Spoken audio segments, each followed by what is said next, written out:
बावजूद भी लिक्विड हमारा जो है स्टडी फ्लो शो करता है।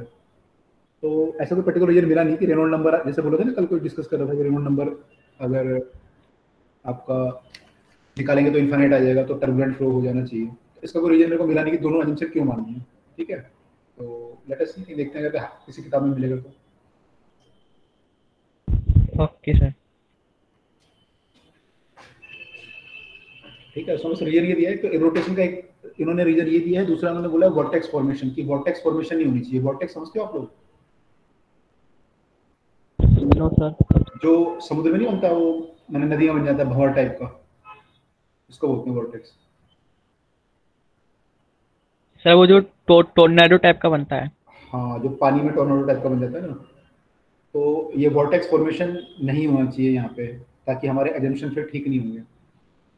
तो वॉर्टेक्स फॉर्मेशन अगर आपका हो गया लिक्विड में, तो वो भी आपकी प्रॉब्लम है। उसके लिए फिर एनर्जी के अलग इक्वेशंस होती हैं, वो हमारे सिलेबस में है नहीं वॉर्टेक्स फॉर्मेशन।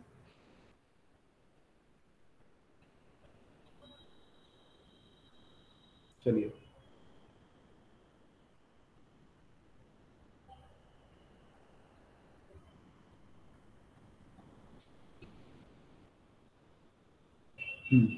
तो आगे चलते हैं इससे आगे। हमने आइडियल फ्लो पढ़ लिया। लिक्विड, हमारा आइडियल लिक्विड ये होता है। तो इसमें ये प्रॉपर्टी है, मैंने हम चाह रहे नॉन विस्कस हो। नॉन विस्कस का मतलब ये है कि एक्चुअली हम लोग चाहेंगे कि हमारी एनर्जी लॉस ना हो कहीं पे भी, तो हम कंजर्वेशन ऑफ एनर्जी वगैरह लगा सकते हैं इसमें। इनकम्प्रेसिबल मानते हैं हम लोग। तो इनकम्प्रेसिबल क्या होगा, हमारा वॉल्यूम कांस्टेंट रहेगा। तो किसी भी पाइप में हम लोग ये मान सकते हैं कि वॉल्यूम हमारा कांस्टेंट रहेगा, जितना वॉल्यूम यहाँ से गुजरा है उतना वॉल्यूम यहाँ से बाहर निकल रहा है। ठीक है, अगर वॉल्यूम कांस्टेंट नहीं होगा तो फिर यह प्रॉब्लम आ जाएगी आपको, अगर वॉल्यूम आपका अलग अलग जगह पे वेरी कर रहा होगा। स्टडी फ्लो माना है हमने और एयर रोटेशन माना है। ठीक है, तो लेट अस सी। अब इस पे बेस्ड हम क्या क्या चीज़ें निकालते हैं यहाँ से। तो इस पे बेस्ड जो है बर्नौलीज थ्योरम हम लोग अभी ड्राइव करेंगे। एक बर्नौलीज थ्योरम है हमारी। उससे पहले जो है इक्वेशन ऑफ कंटिन्यूटी होती है, वो देख लेते हैं क्या होती है। Equation of continuity.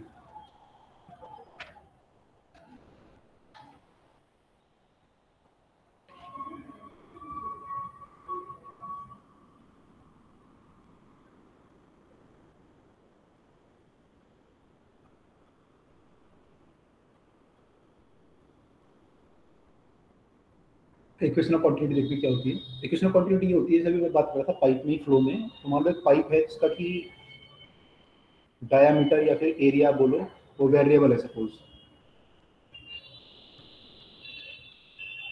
ठीक है, उसका एरिया जो है वेरिएबल है। अब यहाँ पे जो है आपकी एरिया मान लो A1 है, और यहाँ पे आपका जो एरिया आएगा वो A2 आ रहा है सपोज। ठीक है, तो यहाँ पे लिक्विड फ्लो कर रहा है। लिक्विड की वेलोसिटी यहाँ पे V1 है मान लो, और यहाँ पे V2 है। अब देखो यहाँ पे जितना लिक्विड, अगर पाइप में पूरा पानी भरा हुआ है, तो पानी यहाँ से जितना घुस रहा होगा उतना बाहर भी निकल रहा होगा, क्योंकि पानी इनकम्प्रेसिबल माना है आपने, है ना। या फिर आप मास के टर्म में बात करो, जितना किलो मास यहाँ से घुस रहा होगा उतना लिक्विड का मास यहाँ से बाहर निकल रहा होगा। क्योंकि अगर मान लो कम निकले यहाँ से, तो उसका मतलब है कि पानी यहाँ जमा हो रहा है कहीं बीच में पाइप में, तो पॉसिबल नहीं है। और अगर ज़्यादा निकले वही पॉसिबल नहीं है, ज़्यादा निकलने का मतलब बीच में गैप बन जाएगा कहीं। तो हम मानते हैं कि हमारा लिक्विड जो कंटिन्यूस फ्लो कर रहा है, कहीं पे कोई गैप नहीं है, तो इसलिए इसको इक्वेशन ऑफ कंटिन्यूटी बोलते हैं। तो वी से कि लिक्विड हमारा एंटर कर रहा है और जो बाहर निकल रहा है, दोनों आपस में बराबर है। तो वी कैन से कि mass of the liquid entering equal to mass of the liquid exit coming out from the pipe.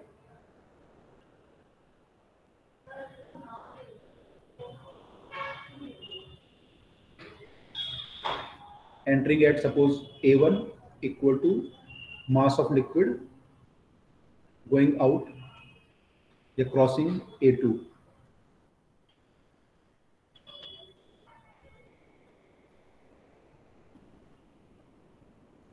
ठीक है, ये बनता है आपका।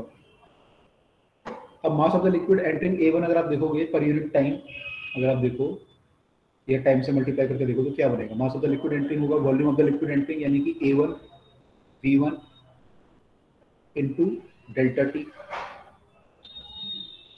ये हमारा है volume of the liquid entering into rho. ठीक है, ये बराबर होगा A2 B2 delta T into root two. अरे कैसे आ गई? ये तो कल तो किया था पाइप वाले क्वेश्चन में, कल नहीं सॉरी एक दिन में डिस्कस नहीं किया था कि पाइप में अगर आपका पानी फ्लो कर रहा है, उसको एरिया ए है सपोज और वेलोसिटी v है, तो देखो v अगर उसकी वेलोसिटी है तो t टाइम में कितना डिस्टेंस ट्रेवल करेगा वो vt। Yes sir. और इस पूरे पानी का वॉल्यूम कितना होगा v2 into area, length into area करोगे तो वॉल्यूम आ जाएगा। अगर मैं इसका वॉल्यूम निकालू इतना तो क्या करोगे, लेंथ इंटू एरिया करोगे ना ये, तो v2 इंटू ए आ गया। इससे क्या आ गया मेरा वॉल्यूम, जो मेरा यहां से यहां आया, ठीक है, तो इतना वॉल्यूम मेरा इसमें आया, कितने टाइम में आया, टी टाइम में, ठीक है। अब मैंने यहाँ पे क्या किया, वॉल्यूम क्या है, velocity to time into area, तो velocity into time into area लिया मैंने, तो वॉल्यूम आ गया जो वॉल्यूम फ्लोइंग कर रहा है मेरा टी टाइम में, और उसको डेंसिटी से मल्टीप्लाई कर दिया तो क्या आ गया, mass of the liquid flowing. तो ऐसे हमारा mass of the liquid flowing आ गया। क्लियर? अगर हम VT में A मल्टीप्लाई करें तो फिर वॉल्यूम कैसे आ गई? VT आपकी लेंथ थी ना, ये वॉल्यूम क्या होता है, लेंथ इंटू एरिया तो होता है। अच्छा ओके। VT हमारी लेंथ तो आ रही है यहाँ पे, ठीक है। चलो आप देखो, हमने लिक्विड को इनकम्प्रेसिबल माना है, हमने क्या माना है, इनकम्प्रेसिबल। तो अगर इनकम्प्रेसिबल माना है तो डेंसिटी लिक्विड की हर जगह बराबर होगी।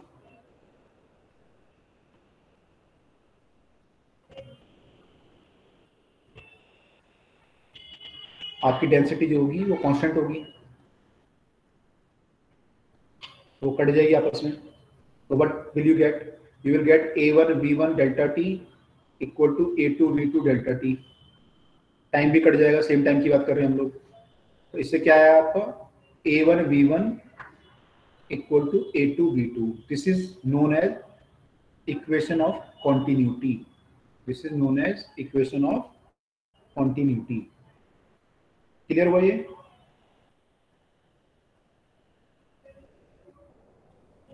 Yes sir. Yes sir. Okay, तो ये हमारी इक्वेशन ऑफ कॉन्टिन्यूटी है, और इसमें हमने एजम्पशन क्या माना है, हमने एजम्पशन माना है हमारा डेंसिटी कांस्टेंट है, ठीक है। अगर कांस्टेंट नहीं होती यहाँ पे रो भी आ जाता, टी तो कटी जाता है लेकिन रो भी आ जाता फिर उस केस में। तो ये हमारा इक्वेशन ऑफ कॉन्टिन्यूटी। यहाँ से क्या पता चल रहा है हमारा कि हमारा a इंटू बी कॉन्स्टेंट है, तो अगर हमारा एरिया ज्यादा होगा तो वेलोसिटी क्या होगी, कम होगी। तो अगर ये पाइप आप लोगे ऐसा टेपर्ड पाइप टाइप का, और इसमें एरिया घटता जा रहा है तो वेलोसिटी क्या होती जाएगी, वेलोसिटी बढ़ जाएगी। बढ़ जाएगी, यहाँ वेलोसिटी ज्यादा होगी। v2 will be more than v1 क्योंकि a1 is more than a2, this implies that v2 will be more than v1, ठीक है। ऐसा होगा। आपने नदी में भी देखा होगा, जहाँ पे नदी कम गहरी होती है वहाँ पे तेज चलती है, और जहाँ पे ज्यादा गहरी होती है वहाँ पे धीरे चलती है। तो उसका रीजन भी यही होता है, जहाँ पे ज्यादा गहरी होगी वहाँ पे उसका क्या होगा, एरिया ज्यादा हो जाएगा। जो नदी चल रही है उसका कुछ ऐसे होगा ना, तो ये अगर डेप्थ ज्यादा है उसकी तो एरिया ज्यादा हो जाएगा उसका, और जहाँ पे शैलो है वहाँ पे उसका ये डेप्थ कम है मान लो, तो यहाँ पे एरिया इसको कम मिलेगा पानी को, तो यहाँ पे तेज भागना पड़ेगा उसको। तो यहाँ वेलोसिटी हमारी मान लो v2 है और ये v1 है, तो हमारी v2 जो है ज़्यादा होगी v1 से, ठीक है। तो वी कैन से दैट कि हमारी जो शैलो रिवर होती है वो तेज चलती हैं, या फिर जो डीप रिवर होती हैं वो स्लो होती है। तो वी कैन से कि डीप वाटर रन स्लो। समझ में आया? Yes sir.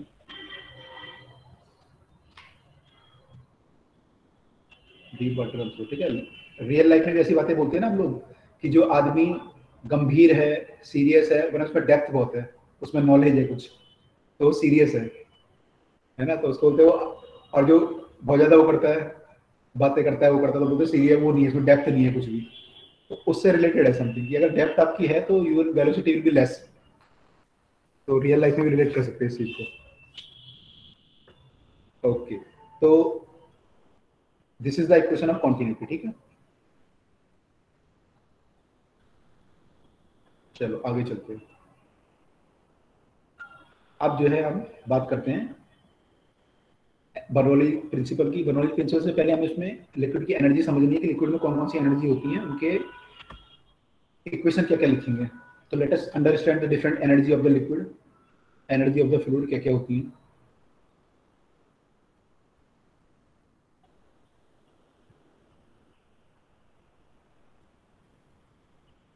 जो मेन मेन एनर्जी हम लेते हैं उन्हें जो होती है, पहले तो पोटेंशियल एनर्जी ले लो।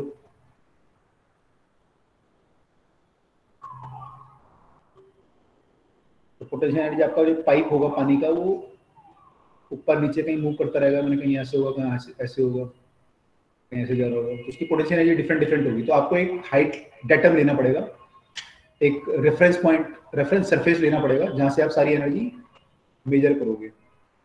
तो आप H1 H2 जैसे मेजर करोगे, you have to take some reference, you can take anywhere you can take the this thing, but you have to take the datum. जो पोटेंशियल एनर्जी होती है सबको पता है, mgh होती है। तो यहाँ पे क्या होगा कि H आपको H के लिए डेटम लेना पड़ेगा, उस डेटम से हम सारी एनर्जी कैलकुलेट करेंगे, ठीक है। अब अगर मैं पोटेंशियल एनर्जी पर यूनिट मास निकालूं, पर यूनिट मास m से डिवाइड कर दोगे तो क्या आ जाएगा, इक्वल टू जी एच। और अगर मैं potential energy per unit wait निकालूं तो h के बराबर आ जाएगा, तो वो h के बराबर आ जाएगा, है ना। आप mg से डिवाइड कर दोगे पोटेंशियल एनर्जी को, तो you will get the h, ठीक है।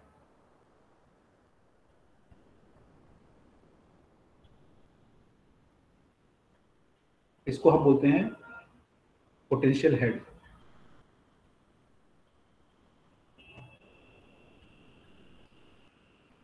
इसको हेड बोलते हैं। ऐसे जब काइनेटिक एनर्जी निकालोगे पर यूनिट वेट, तो वहां पे लिखेंगे काइनेटिक हेड।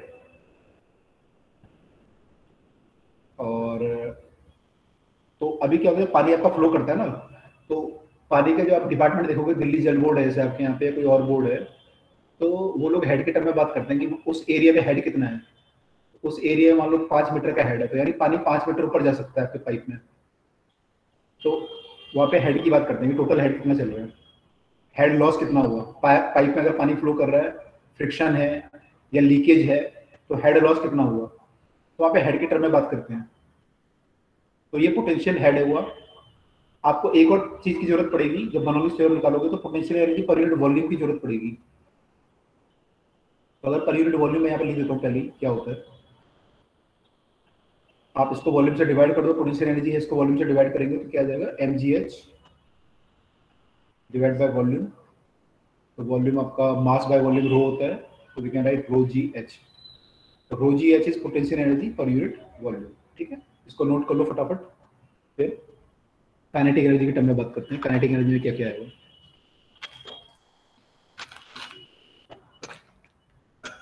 कर लिया sir. Okay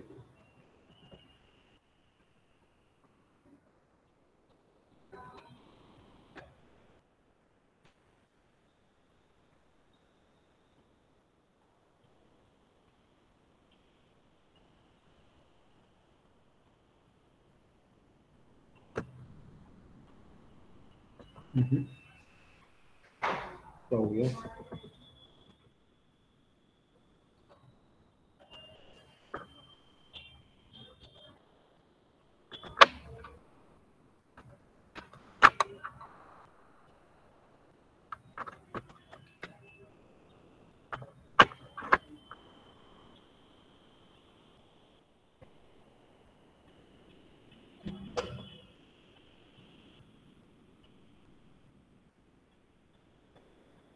okay sir, yes.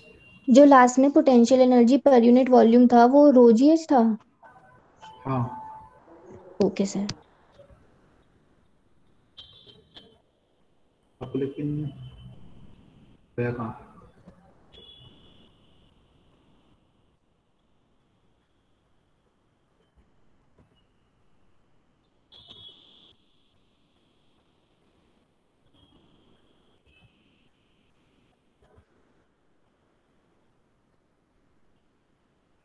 there is something missing in this। एक मिनट रुको।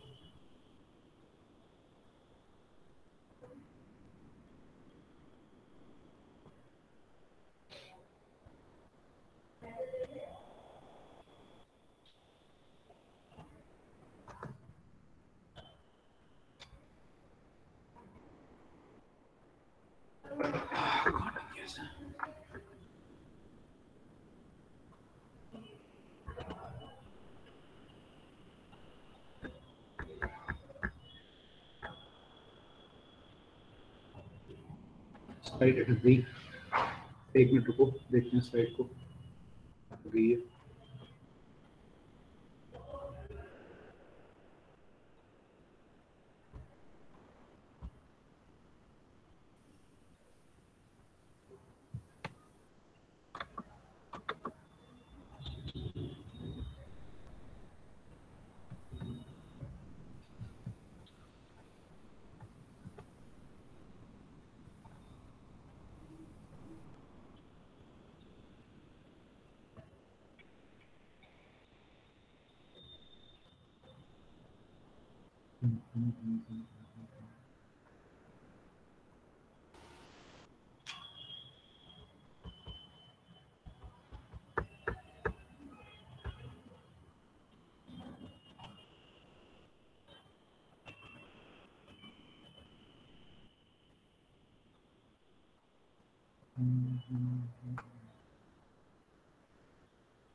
अगर रिस्टार्ट करेंगे,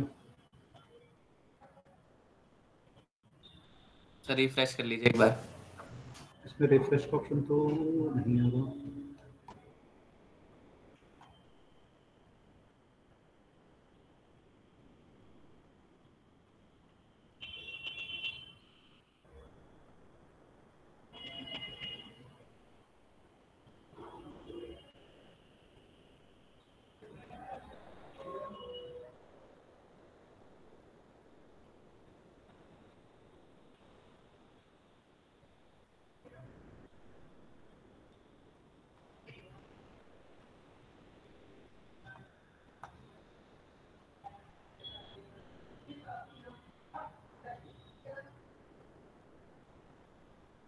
एक मिनट रिस्टार्ट करता हूँ, ठीक है? फिर सर रिफ्रेश का ऑप्शन तो सर डेस्कटॉप पे आएगा ना सर? राइट क्लिक करके डेस्कटॉप पे तो आ जाएगा, यस लेकिन सर, वैसे ही। आकर है इस पे हैंग ही हो गया पूरा ही।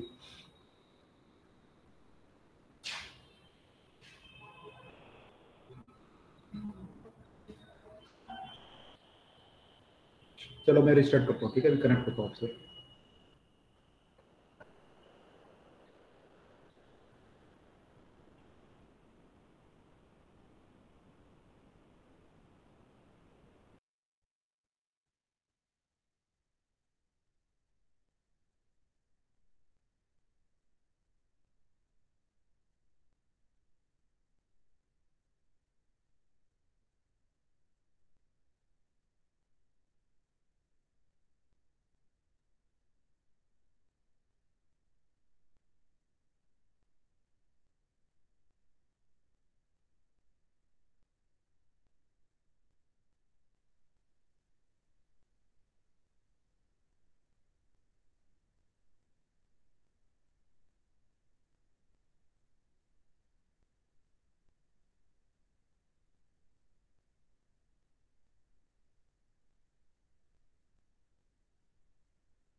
आवाज, अच्छा अब आ रही है आवाज आप लोगों को? Yes sir. ठीक है, तो काइनेटिक एनर्जी डिस्कस करते हैं आप। तो काइनेटिक एनर्जी आपको पता है कि जो लिक्विड फ्लो करेगा उसकी काइनेटिक एनर्जी आएगी वो हाफ एम वी स्क्वायर आएगी, हाफ एम वी स्क्वायर आएगी। और अगर मैं काइनेटिक एनर्जी पर यूनिट मास लूँ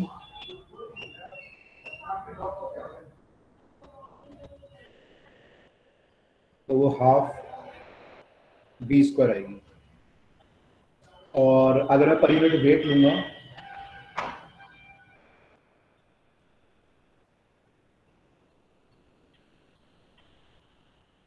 तो वो हमारी आएगी 1/2 वी स्क्वायर बाई जी। ठीक है, ये पर यूनिट वेट है, तो इसको हम बोलते हैं काइनेटिक हेड।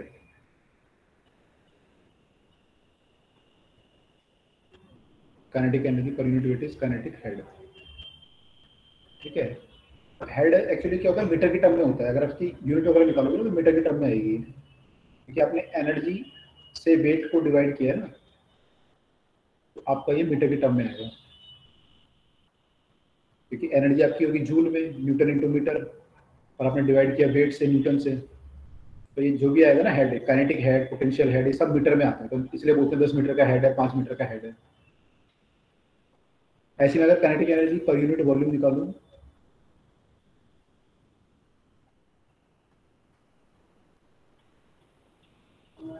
तो this will be equal to mgh by v, sorry half mv square by capital V, तो half rho v square. This is the kinetic energy per unit volume. ठीक है, अब थर्ड एनर्जी की बात करते हैं। तीसरी एनर्जी जो इसमें होती है वो होती है पोटेंशियल एनर्जी। ठीक है सर ये हाफ एमवी भी हो सकता था ना? नहीं, यहाँ पे v डिफरेंट है ना, ये आपका कैपिटल V है और ये वेलोसिटी है। Okay sir. तीसरी आपकी एनर्जी होगी, सॉरी, वो होगी प्रेशर एनर्जी।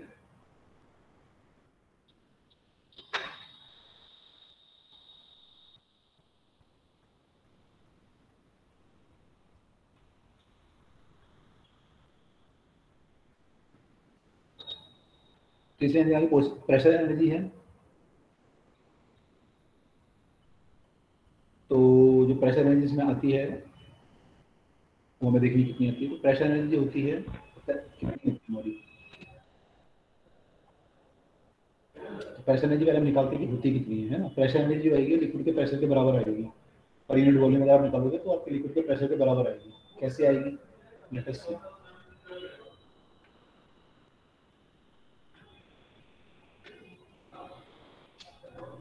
मान लीजिए आपका ये कोई वेसल है और इसमें आपने एक पिस्टन लगा रखा है। पिस्टन का एरिया ए मान लो, और इसको आप मूव करा सकते हो, सपोज डिस्टेंस ऐसा कुछ मूव करा सकते हो इधर को, और यहाँ पे लिक्विड भरा हुआ है। ठीक है, यहाँ पे लिक्विड भरा हुआ है, तो लिक्विड इसको प्रेशर लगाएगा और आपको इसको अगर आगे बढ़ाना है तो आपको उस प्रेशर को कंपनसेट करना पड़ेगा। तो देन यू कैन से कि अगर आपको पिस्टन को आगे बढ़ाना तो बाहर से फोर्स लगाना पड़ेगा। अगर आप बाहर से फोर्स नहीं लगाओगे तो ये लिक्विड इस पिस्टन को मूव कर देगा आगे, लिक्विड इस पिस्टन को मूव कर देगा आगे। अगर मान लो मैं बाहर से फोर्स लगाऊं और इस पिस्टन को मूव कराऊं,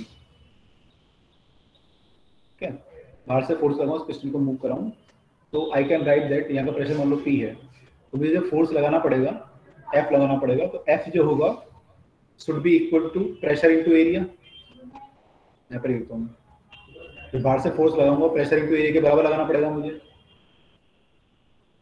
अब जो इस फोर्स का वर्क डन होगा, मान लो पिस्टन को आगे मूव कराता है कुछ डिस्टेंस x या dx मान लो, तो वर्क डन जो होगा by force will be equal to work done by the force will be equal to,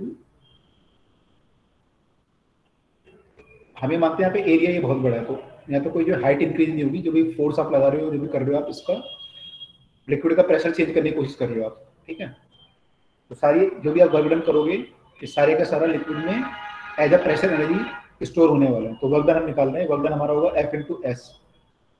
F into S हमारा आ जाएगा P इंटू ए इंटू एस या एक्स, ठीक है, इस केस में ये आ जाएगा। अब ए इंटू एक्स क्या है, ए इंटू एक्स है जो आपने वॉल्यूम लिक्विड का आगे, पिस्टन ने इतना वॉल्यूम जो है लिक्विड का कवर कर लिया, इसको आगे मूव कर दिया, तो इसको हम बोल सकते हैं वॉल्यूम ऑफ द लिक्विड जो उसने स्वेप्ट किया है, ठीक है। तो we can write that this is equal to P into V, P into V, where V is the volume of liquid swept by the piston, ठीक है, volume of the liquid swept by the piston।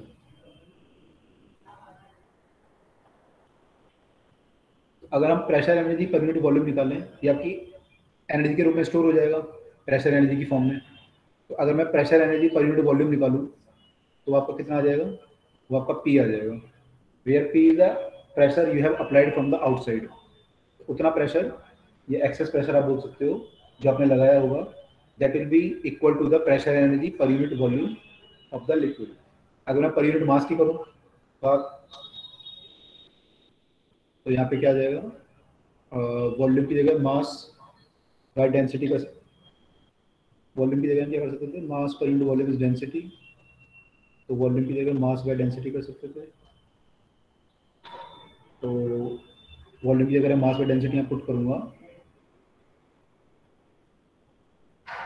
क्या आएगा आपका, पर unit मास हमारी ये आई, अगर हमने पर यूनिट वॉल्यूम निकाल तो ये आया, पर यूनिट मास अगर निकालो, सॉरी मास की जगह मैं वॉल्यूम इनटू डेंसिटी पुट करता हूँ अगर, तो क्या आ जाएगा ये P बाय V, तो ये था हमारा प्रेशर एनर्जी बाय वॉल्यूम, तो हमारा P था, इसको 1 बाय रो करना पड़ेगा, यानी ये P बाय रो आ जाएगा। P by rho is the pressure energy per unit mass, और अगर मैं pressure energy per unit weight की बात करूँ तो G से और मल्टीप्लाई करना पड़ेगा आपको, तो यह आ जाएगा pressure energy by mg, pressure energy by m तो आपका ये आया, G से और मल्टीप्लाई करोगे तो ये आ जाएगा प्रेशर बाय रो G। तो ये आपका जो है pressure energy per unit wait आया, इसको हम बोलते हैं प्रेशर हेड। तो ये तीनों हेड आ गए आपके, काइनेटिक हेड, प्रेशर हेड और पोटेंशियल हेड, ठीक है। तो हम जब कभी हेड के टर्म में बात करेंगे तो दिस इज हेड, और इनकी सर एक बार आपने वो जो पहले वाला पेज दिखा दो एक बार। Yes sir, 2 minute note down करना था। कर लो, ठीक है। तो यहाँ पे हम जो बात कर रहे थे काइनेटिक हेड की बात कर रहे थे, काइनेटिक एनर्जी पर यूनिट मास, पर यूनिट वेट, पर यूनिट वॉल्यूम, ऐसी हमने पोटेंशियल एनर्जी भी निकाल ली और अब प्रेशर एनर्जी भी निकाल ली। तो तीनों का सम क्या होगा, अब देखेंगे तीनों का सम जो है हमारा कांस्टेंट आएगा। ये बर्नौलीज थ्योरम प्रूव करती है, बर्नौलीज प्रिंसिपल प्रूव करता है, तीनों का सम कांस्टेंट आएगा। सर यस सर, हमें वैसे हेड निकाल कर है, हेड क्यों निकालना है, हेड निकालने की जरूरत नहीं है हमें, तो एक्चुअली अभी निकालना ये है कि तीन एनर्जी का सम कांस्टेंट आएगा, प्रेशर एनर्जी, काइनेटिक एनर्जी और पोटेंशियल एनर्जी का सम कांस्टेंट आएगा, हमें ये निकालना है बेसिकली। हेड तो मैंने आपको बता दिया उसकी हेड ऐसा होता है। सर मतलब हेड की कोई इम्पोर्टेंस तो नहीं है? हेड की इंपॉर्टेंस मैंने आपके लिए नहीं है, लेकिन मैं बोल रहा हूँ जो हेड, जब बात करते हैं ना पानी का जो हेड होता है, पानी का हेड का मतलब ये होता है कि अगर आप पानी को खुला छोड़ोगे इतना मीटर ऊपर चल जाएगा वो। अगर कहीं पे हेड मान लो 5 मीटर का है तो उसका मतलब वो आपकी फर्स्ट फ्लोर के ऊपर चल सकता है पानी, 5 मीटर का मतलब हो गया एक फ्लोर। अगर कहीं पे हेड 10 मीटर का आ रहा है तो उसका उसकी टोटल एनर्जी जो 10 मीटर है यहाँ पे, तो अगर आप उसको छोड़ दोगे तो 10 मीटर तक चल सकता है पानी। हेड का ये मतलब होता है वैसे। अच्छा, तो सर वो तो हमारा प्रेशर वाला होगा ना, प्रेशर हेड? नहीं, एक्चुअली तीनों देखो क्या होता है, नोट कर लिया देवेश? Yes sir.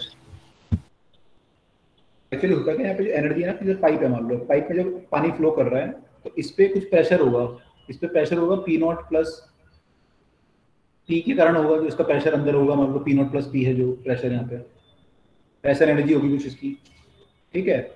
और काइनेटिक एनर्जी होगी 12 mv², और उसके अलावा पोटेंशियल एनर्जी, तीनों एनर्जी होंगी इसमें। अब जब अपने माने पानी ये जा रहा है यहाँ पे, अब आपने कोई पाइप लगा दिया यहाँ पे, अब पानी कहाँ तक चढ़ सकता है आपको निकालना, मान लो यहाँ पे चढ़ सकता है पानी। जब यहाँ पानी चढ़ेगा तो मैंने मैक्सिमम हाइट निकाल लिया, तो मैक्सिमम हाइट पे क्या होगी, वेलोसिटी जीरो हो जाएगी पानी की, तो काइनेटिक एनर्जी जीरो हो जाएगी। प्रेशर यहाँ पे एटमॉस्फेरिक आ जाएगा पी नॉट, है ना, तो ये प्रेशर एनर्जी भी जीरो हो जाएगी जो एक्सेस प्रेशर के कारण होगी इसमें, that energy will also become zero. तो एनर्जी कौन सी बचेगी यहाँ पे, इस पे पोटेंशियल एनर्जी। तो यहाँ पे इस पे जो एनर्जी बचेगी वो पोटेंशियल एनर्जी बचेगी बस। तो यानी ये जो mgh होगी वो इन तीनों के बराबर होगी। Yes sir. तो यानी इन तीनों का जो हेड बन रहा होगा टोटल मिला के वो किसमें कन्वर्ट हो जाएगा, पोटेंशियल हेड में, तो उससे h आ जाएगा आपका। ठीक है, अच्छा सर, ठीक है सर। तो ये सिग्निफिकेंस है। ये जो लिक्विड का फ्लो है ये स्टेडी फ्लो है ना? हाँ, स्टडी फ्लो। उससे क्या फर्क पड़ रहा है हमें, स्टडी और नॉन स्टडी से? स्टडी एंड स्टडी से फर्क तब पड़ता है आपको जब आप किसी पर्टिकुलर एक पार्टिकल या स्ट्रीमलाइन को आप चेक कर रहे हो कि कहाँ जा रहा है वो। अगर बल्क में पानी जा रहा है तो फिर तो भी ज्यादा फ्लो नहीं करता। हमें फर्क तब पड़ सकता था यहाँ पे अगर हमारी एनर्जी लॉस हो रही होती, तो हम बोलते हैं कि टोटल एनर्जी कांस्टेंट नहीं रहेगी, तो वहां फर्क पड़ सकता था। तो हमने नॉन विस्कस मान लिया लिक्विड को। ठीक है, यस सर। चलो अब जो है बात करते हैं बर्नौलीज प्रिंसिपल। आपके स्कूल के पॉइंट ऑफ व्यू से बहुत इंपॉर्टेंट है, आता ही है डेरिवेशन इसका यूजुअली। तो बर्नौलीज प्रिंसिपल जो है एक्चुअली कंजर्वेशन ऑफ एनर्जी से ड्राइव किया गया है। तो बर्नौलीज प्रिंसिपल जो है क्या बोलता है, पहले देखते हैं उसकी स्टेटमेंट क्या है और उसका प्रूफ। तो ये पेपर में यही आता है, स्टेटमेंट क्या है, उसकी प्रूफ क्या है।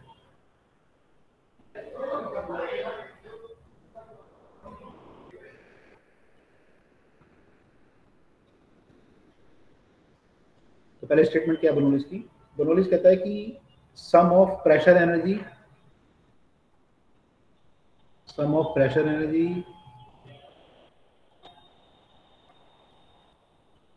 Kinetic energy and potential energy and kinetic energy per unit volume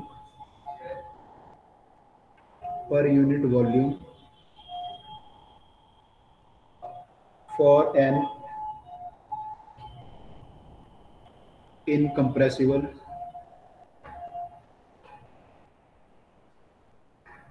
non-viscous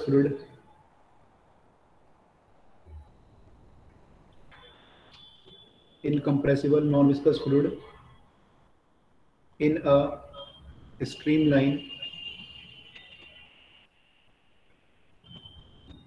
irrotational flow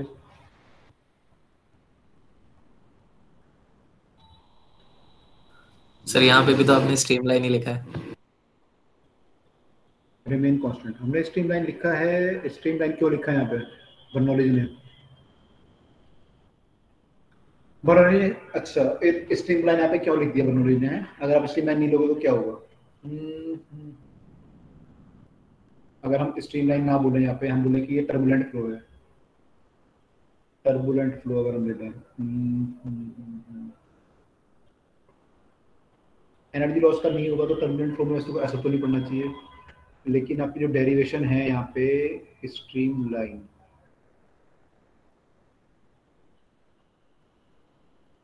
streamline का फर्क तब पड़ सकता है अगर यहाँ पे माउथ पीस लगा या कुछ वो हो यहाँ पे, लेकिन यहाँ पे आपके तो माउथ पीस तो है नहीं, सिंपल पाइप है। तो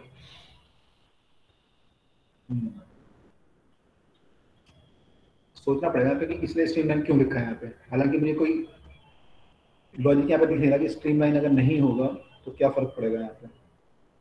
चलो इसे भी सोचना पड़ेगा एक बार, ये स्ट्रीमलाइन क्यों है। Okay sir.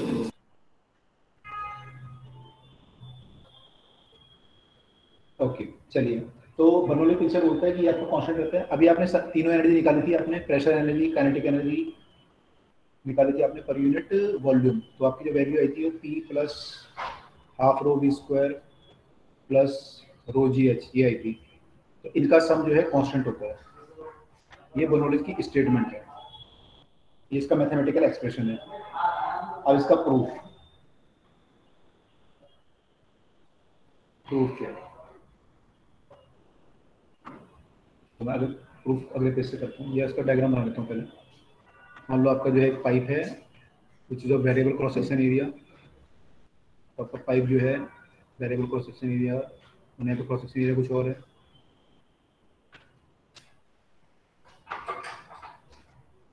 और इससे पानी ऊपर जा रहा है, इसकी हाइट भी चेंज हो रही है पाइप की, है ना। तो आपने एक डेटम मान लिया, वहाँ से आप सारी पोटेंशियल एनर्जी लोगे। तो इस पाइप में आपने मान लिया यहाँ पे एरिया ए है और यहाँ पे स्मॉल ए मान लो।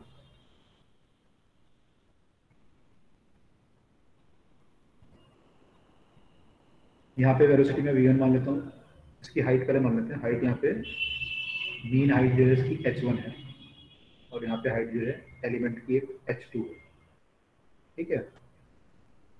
हाइट h2 है, एरिया a है, वेलोसिटी यहाँ पे v2 मान लेता हूँ मैं, और यहाँ पे v1 मान लेता हूँ, ठीक है। तो मुझे प्रूव करना है कि यहाँ पे जो ये वैल्यू आएंगी p1 plus half rho v1 square plus p रो gh1 वो इक्वल होगा p2 plus half rho v2 square plus रो gh2 के बराबर होगा। ये मुझे प्रूव करना है बेसिकली, ठीक है। तो यहाँ पे एक तो मैं इक्वेशन ऑफ कंटिन्यूटी मान सकता हूँ क्योंकि मैंने इनकम्प्रेसिबल लिक्विड माना है। अगर मैंने इनकम्प्रेसिबल लिक्विड माना है तो I can assume that A V equal to आपके ए वी कॉन्स्टेंट हो गए,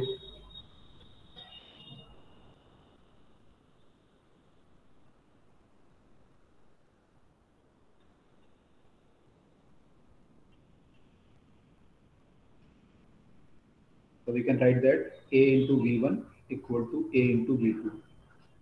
एक तो ये है, ठीक है। या मैं इसको a1 a2 मान लेता हूँ, ताकि आपके लिए इजी रहे। a1 v1 equal to a2 v2, एक तो हमारा ये आ गया, ठीक है। अब हम दूसरा निकालते हैं, इसमें हमारी इतना क्लियर है ना। हम देखते हैं तो चेंज इन काइनेटिक एनर्जी कितनी है। Yes sir. Change in kinetic energy कितना आया लिक्विड का। चेंज इन काइनेटिक एनर्जी जो आएगा वो आएगा काइनेटिक एनर्जी सेकंड पोर्शन, इसको बी मान लो, इसको ए मान लो पोर्शन पाइप का। Kinetic energy at B minus kinetic energy at A, ये आएगा which is equal to half m v2 square minus v1 square, half m v2 square minus v1 square, ठीक है। सर बी किसको माना है, किसको माना है हमने? आगे वाले को, सॉरी, आगे वाले इसको v माना है। यहाँ पे v आपका इसका मिड पॉइंट होगा, यहाँ पे निकाल लो, और इसको हमने a माना है पॉइंट को, ठीक है। Yes sir. चलिए, चेंज इन काइनेटिक एनर्जी हमारा ये आ गया। अब मैं मास भी अगर पुट करना चाहूँ तो डेल्टा टी में जो मेरा मास फ्लो कर रहा है, उस पर डेल्टा टी में जो मेरा मास फ्लो कर रहा है, तो उसके लिए मैं क्या लिख सकता हूँ। अभी जो मैंने यूज़ किया था ना a1 v1 इंटू रो, वो सब यूज़ कर सकता हूँ। तो मैं इसको लिख सकता हूँ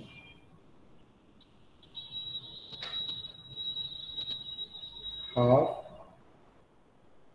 एम की जगह मैं लिख सकता हूँ a1 v1 rho into delta T, ठीक है। मैं मानो कि डेल्टा टी में जो मेरा मास फ्लो किया, डेल्टा टी में मेरा मास ये यहाँ से मान लो यहाँ तक चला गया, और ये वाले केस में यहाँ से यहाँ तक चला गया। तो इस मास की मैं बात कर रहा हूँ, तो मैं इस एक एलिमेंट की बात कर रहा हूँ कि इस एलिमेंट की और इस एलिमेंट की बात कर रहा हूँ। मैं प्रूव करना चाह रहा हूँ कि दोनों एलिमेंट की जो एनर्जियां हैं वो सेम है। मैं इसको लिख सकता हूँ a1 v1 रो टी, या फिर मैं लिख सकता हूँ a2 v2 रो टी, एक ही बात है, कुछ भी लिख लो सेम ही आएगा। तो into v2 square minus v1 square, this is my change in kinetic energy. ऐसी मैं अगर चेंज इन पोटेंशियल एनर्जी निकालूं,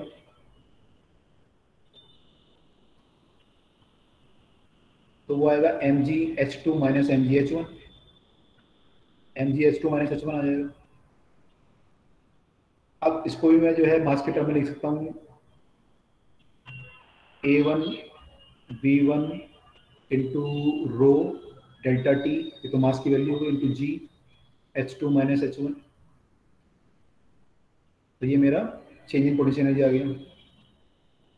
अब जो यहाँ पे टोटल एनर्जी का चेंज हुआ है, टोटल एनर्जी का चेंज हुआ है वो हुआ है वर्क डन के कारण। इसने वर्क डन किया होगा, यहाँ पे जो वर्क डन होगा वो होगा प्रेशर के कारण। यहाँ पे कोई जो फोर्स काम कर रहा है, प्रेशर फोर्स काम कर रहा है पाइप में, तो उसका जो वर्क डन होगा that will be equal to change in kinetic energy plus change in potential energy. तो let us find the work done.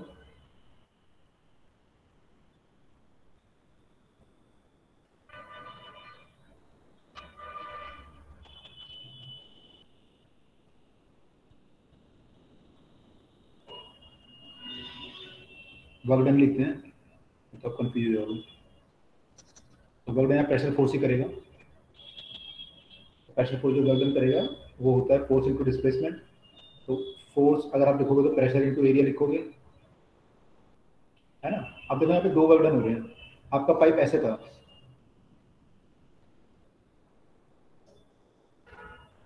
तो प्रेशर यहाँ पे ऐसे लग रहा होगा P1 पे, और P2 पे प्रेशर ऐसे लग रहा होगा। अगर आप पूरे लिक्विड की बात करें तो आपका जो लिक्विड आगे मूव कर रहा है, ये प्रेशर यहाँ पे P2 ऐसे लग रहा होगा, तो इसकी डायरेक्शन में तो मूवमेंट हो रहा है, इसका वर्क डन तो पॉजिटिव आएगा।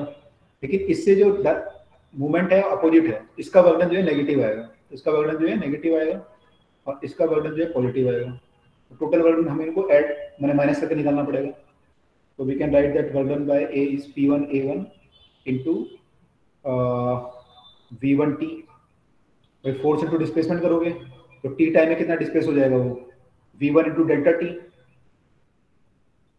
आपका जो प्रेशर फोर्स है, जहाँ पे फोर्स लग रहा है, वो पॉइंट T टाइम में V1 डेल्टा टी आगे मूव कर जाएगा, तो उसका डिस्प्लेसमेंट जो है वो हम लिख रहे हैं V1 डेल्टा टी।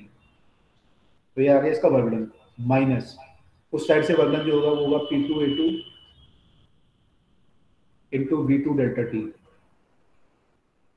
ठीक है, ये हमारा आया नेगेटिव वर्क डन। तो टोटल वर्क डन जो है इसको अगर मैं कॉमन ले लूँ A1, तो मुझे पता है A1 V1 जो होगा वो A2 V2 के बराबर होगा इक्वेशन ऑफ कॉन्टिन्यूटी से। तो मैं लिख सकता हूँ उसे A1 V1 delta T common ले सकता हूँ। I can write P1 minus P2। ठीक है, we can say that because A1 V1 equal to A2 V2, इसलिए मैंने कॉमन ले लिया। ठीक है, तो यहाँ तक हमारा आ गया change in kinetic energy, change in potential energy और नेट वर्क डन। तब तो यहाँ पे वो P2 A2 V2 delta T को P1 A1 V1 delta T से माइनस क्यों नहीं किया? इसको माइनस नहीं किया, तो मतलब पहले P2 A2 लिखना चाहिए था, बाद में वो T2 A2। अच्छा, यहाँ पे वर्क पॉजिटिव होगा या नेगेटिव होगा, सर डिपेंड वो करेगा, डिपेंड करेगा। आपने जैसे अच्छा करो कि यहाँ पे आपने जो लिया वर्क डन, आपने यहाँ पे V2 किया, यहाँ पे V2 किया, यहाँ पे V2 क्यों नहीं किया, ये बोल रहे हो आप। मतलब वो V2 और एरिया पे डिपेंड करेगा ना, वॉल्यूम वॉल्यूम पे, वेलोसिटी पे डिपेंड करेगा ना किसकी ज्यादा है। हाँ बोल सकते हो, ये डिपेंड करेगा कि P1 ज़्यादा है या P2 ज़्यादा है। तो अगर आपका लिक्विड ऐसे फ्लो कर रहा है तो ये जो वैल्यू आ रही है P1 माइनस P2 आ रही है, तो P1 minus P2 positive value आएगी।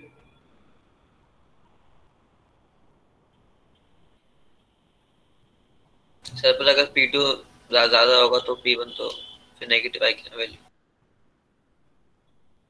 अगर P2 ज़्यादा होगा तो नेगेटिव आएगी, अगर P2 ज़्यादा होगा तो नेगेटिव आएगी। तो हाँ, तो ठीक है, उस केस में फिर क्या होगा, उस केस में हमारी जो एनर्जी चेंज होंगी, अभी हम इसको इक्वेट करेंगे, है ना, work done by this equal to change in kinetic energy plus potential energy. तो अगर हमारी नेगेटिव होगा तो हमारी एनर्जी घट जाएंगी, यानी काइनेटिक प्लस पोटेंशियल का जो सम होगा कम हो जाएगा।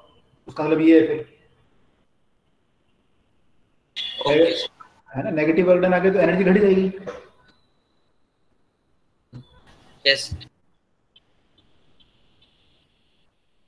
ठीक है, अब हम लगा रहे हैं conservation of energy.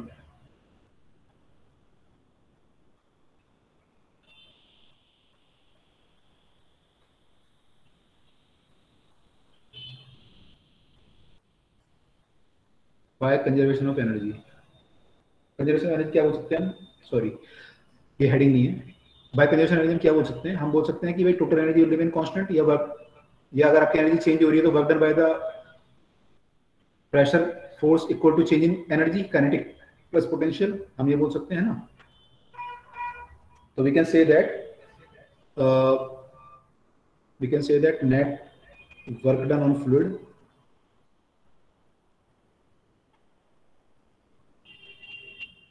equal to change in kinetic energy of fluid plus change in potential energy of fluid। और एक तीनों चीज आप निकाल चुके हो। तो यहाँ पे जो आपने नेट वर्क डन निकाला था वो A1 V1 delta T P1 minus P2 आ रहा था, और ये जो था काइनेटिक एनर्जी आपका जो चेंज आ रहा था वो आ रहा था आपका हाफ, क्या था देखो, ये आ रहा था हमारा A1 V1 rho T, A1 V1 rho delta T V2 square minus V1 square आता है ना। और चेंज इन पोटेंशियल एनर्जी जो हमारा आ रहा था वो हमारा है A V1 rho T, A1 V1 rho delta T G H2 minus H1, ये आया। अब यहाँ से मैं A तो कॉमन ये सब काट सकता हूँ, A1 V1 ये सब कट जाएगा, डेल्टा T वगैरह सब कट जाएगा, बचेगा क्या आपका P1 minus P2 equal to half rho V2 square minus V1 square plus rho G H2 minus H1। इसको अगर मैं एक्सपेंड खोल लूँ तो ये बन जाएगा half rho V2 square minus half rho V1 square plus rho G H2 minus rho G H1, और ये किसके बराबर है, P1 माइनस P2 के। अब मैं सारे 1 वाले एक तरफ ले आऊँ, 2 वाले एक तरफ ले आऊँ, तो P1 इधर को है, इसको यहाँ ले आता हूँ और इसको एक तरफ ले आता हूँ, तो बन जाएगा P1 plus rho G H1 plus half rho V1 square equal to आ जाएगा P2 plus rho G H2 plus half rho V2 square, यानी कि ये चीज मेरी कांस्टेंट आ गई। This means this is constant, तो this implies that P plus rho ji h plus half rho we square is constant. यही हमें प्रूव करना था।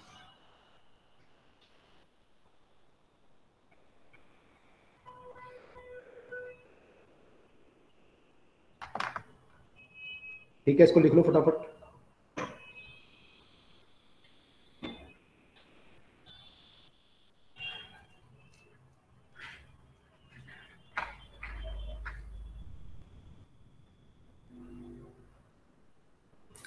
लिख लिया सर।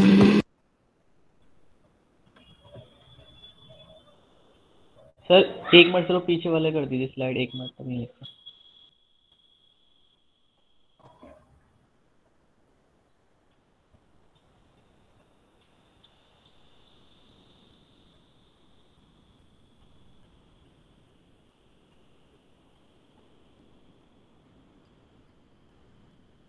सर हो गया। ओके, तो बर्नौलीज थ्योरम के जो कुछ लिमिटेशन है वो क्या है, अगर लिमिटेशन आते हैं आपके पास, जो आपने इसमें एजम्पशन माना हो इसके लिमिटेशन भी एक तरह से, तो लिमिटेशन ये है कि अप्लाइड है, एप्लीकेबल है ये नॉन विस्कस फ्लूइड के लिए।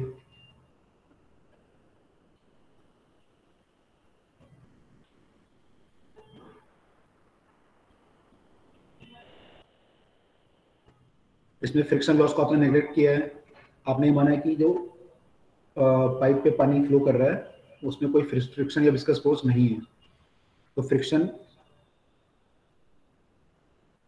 Force is neglected.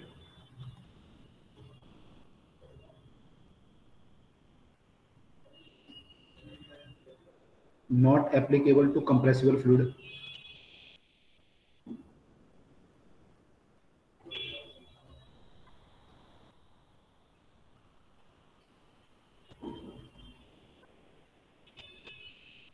आपने इनकम्प्रेसिबल मान के सॉल्व किया है।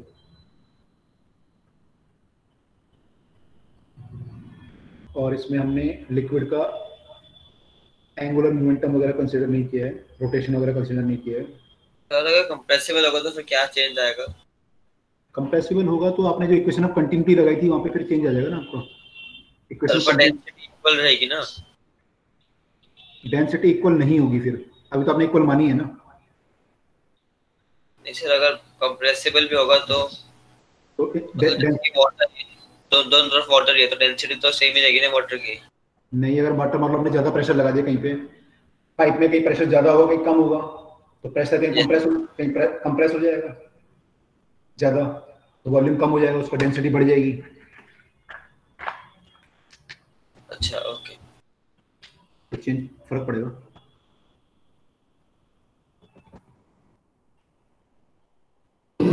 सर वो स्ट्रीमलाइन फ्लो वाली बात नहीं आएगी ना ड्रॉबैक्स लिमिटेशंस में? स्ट्रीमलाइन में लिखा रहता है कि not applicable for a liquid when flow is turbulent. Streamline मानना पड़ता है, क्यों मानना पड़ता है देखना पड़ेगा। Okay sir.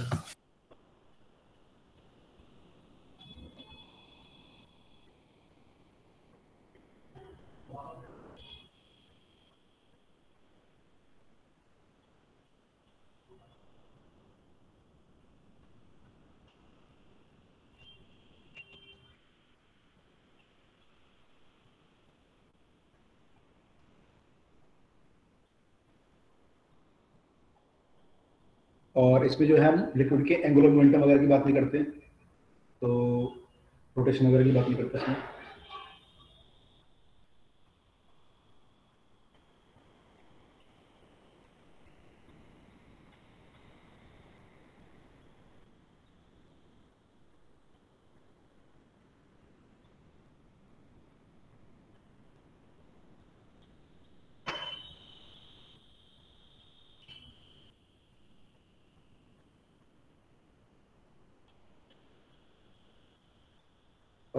ओके, ठीक है, तो हम ये सब कंसिडर नहीं करते। तो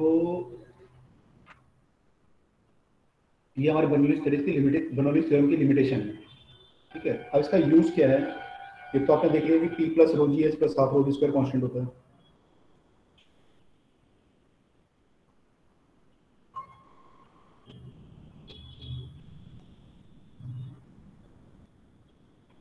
अब मान लो एक पाइप में पानी फ्लो कर रहा है, पाइप में हाइट सेम है मान लो, अगर हाइट हमारी सेम है तो we can write P plus half rho we square is constant, अगर हाइट सेम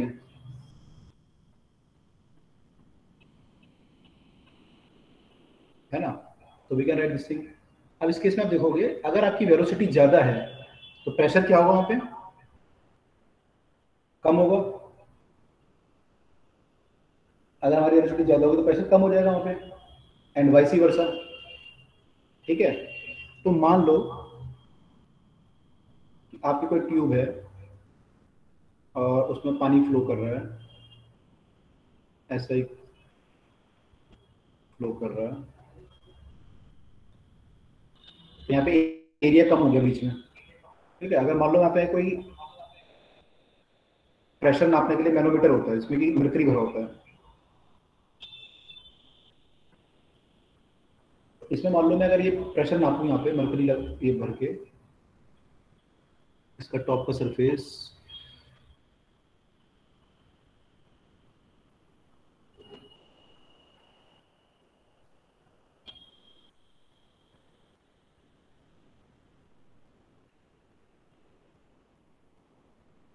ऐसे है, तो इसमें मरकरी भरा होगा, तो आपको क्या लगता है प्रेशर कहाँ पे ज्यादा होगा? सर सर समझ 1 पर। गया। मैं तो पूछ रहा हूँ मैंने बताया था अभी कुछ। नहीं सर, ये मरकरी कहाँ ज्यादा होगा वो चीज। मरकरी यहाँ, मैं मरकरी नहीं पूछा, तो प्रेशर पूछा, प्रेशर कहाँ ज्यादा होगा? 1 पर होगा ना? 1 पे ज्यादा होगा क्योंकि वेलोसिटी क्या है, कम है वहां पे, यस सर, वेलोसिटी कम है। इक्वेशन ऑफ कॉन्टिन्यूटी से। तो पॉइंट 1 पे हमारी क्योंकि वेलोसिटी कम है तो हमारा प्रेशर हमारा ज्यादा होगा, और पॉइंट 2 पे क्योंकि हमारी वेलोसिटी ज्यादा है तो प्रेशर क्या हो जाएगा, कम हो जाएगा। कम हो जाएगा। तो यहाँ पे प्रेशर ज़्यादा होगा, तो यहाँ प्रेशर ज़्यादा लगेगा इस पे, और यहाँ से कम लगेगा। तो मरकरी क्या होगा, इधर हाइट इसकी ज़्यादा होगी, राइट।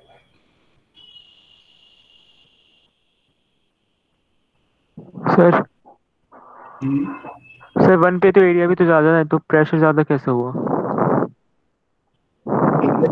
इसका ट्यूब का, यस सर। तो उससे क्या होगा, सर एरिया ज़्यादा है तो प्रेशर कम होगा ना? एरिया ज़्यादा है तो प्रेशर, फोर्स सेम है क्या, हमने से बोला फोर्स सेम है, नहीं यस फोर्स। फोर्स सेम नहीं है, फोर्स तो सारे लिक्विड अलग अलग मूव कर रहे हैं। सर तो फिर पता कैसे चलेगा? ऐसे तो कंफ्यूजन होता है। ऐसा कंफ्यूजन, आप ये मान के चलो यहाँ पे इक्वेशन ऑफ कंटिन्यूटी लगेगी, बर्नौलीज थ्योरम लगेगी। Yes sir. तो अगर आप बर्नौलीज थ्योरम लगाएं यहाँ पे, तो बर्नौलीज थ्योरम में क्या आएगा आपका कि भाई पी और प्लस इसका सम कांस्टेंट है, हाफ रो वी, ये कांस्टेंट है आपका। तो अगर ये चीज बढ़ेगी तो ये घटेगी, और ये घटेगी। Yes sir. हाँ सर, वहाँ पे वेलोसिटी कम है तो प्रेशर ज़्यादा होगा कांस्टेंट रखने के लिए। हाँ बिल्कुल, ओके। ठीक है। तो जहाँ पे वेलोसिटी हमारी ज़्यादा होगी प्रेशर कम होगा, ठीक है। ये इसका एक एग्जांपल है। ऐसे अगर हम देखें आपके एरोप्लेन जो उड़ता है उसमें क्या होता है, उसमें भी यही होता है। एरोप्लेन को स्ट्रीमलाइन बनाया जाता है ना, तो यहाँ पे क्या होता है, जब एयर आती है तो यहाँ से निकल जाती है तेज स्पीड से। तो यहाँ क्या होता है, वेलोसिटी मान लो इसकी v1 है या v2 है, नीचे से जो जा रहा है, ठीक है। तो क्या होता है कि v1 जो होती है वो ज्यादा होती है v2 से, तो प्रेशर कहाँ ज्यादा हुआ? सर वैसे ऐसा होता क्यों है कि नीचे वाले की स्पीड कम होती है ऊपर वाले के कंपैरिजन में? उसको ऐसा स्ट्रीमलाइन बनाया जाता है कि जो एयर आती है सामने से वो मैक्सिमम एयर ऊपर से पास कर जाए। तो ऊपर से जब पास करेगी तो वैसे तो क्या है, एटमॉस्फेयर तो वेलोसिटी 0 है एयर की लगभग, यस लेकिन सर। जब ऊपर से एयर पास करेगी तो उसमें कुछ वेलोसिटी आ जाएगी एटमॉस्फेरिक एयर में। तो अगर ज्यादा एयर पास करेगी तो ज्यादा वेलोसिटी आ जाएगी, कम एयर पास करेगी तो कम, उसमें वेलोसिटी का डिस्टर्बेंस आएगा। Yes sir. Sir pressure sir V2 का हाई होगा, तो P2 हमारा हाई हो जाएगा, लेकिन यहाँ वेलोसिटी ज्यादा होती है, प्रेशर कम होता है। इस केस में जो प्रेशर होगा वो P2 का हाई होगा। तो एरोप्लेन पे जो प्रेशर लगेगा वो जो है ऐसे लगने लगेगा, ये हाई होगा और ये कम होगा। प्रेशर जो है हमारा नीचे से ज्यादा लगेगा, तो एरोप्लेन क्या होगा, फिर इसका जो वेट होगा वो सपोर्ट कर सकता है कौन, ये प्रेशर। क्लियर हुआ? Yes sir. यहाँ से ज्यादा प्रेशर लग रहा है, कम। तो एरोप्लेन क्या खड़ा हो सकता है, बिना उसके चले हुए खड़ा हो सकता है हवा में? No sir. नहीं हो सकता। आपने देखा भी नहीं होगा एरोप्लेन को, हेलीकॉप्टर को देखा होगा आपने खड़े होते हुए, एरोप्लेन को खड़े यस हुए देखा सर। नहीं नहीं सर, एरोप्लेन को नहीं देखा, हेलीकॉप्टर को देखा है। हाँ, तो एरोप्लेन में प्रिंसिपल ये बोलता है कि जो चलेगा तब उसमें एयर चलेगी, तब प्रेशर डिफरेंस क्रिएट होगा, तो उसका वेट बैलेंस होगा। तो अगर चलेगा ही नहीं तो गिर जाएगा नीचे। तो यहाँ पे इसकी एप्लीकेशन में देखिए एरोप्लेन में,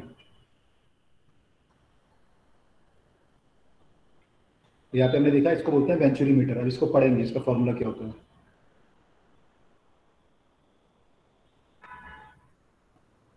ऐसे ही आपने क्रिकेट में देखा होगा, बॉल स्पिन कर जाती है हवा में,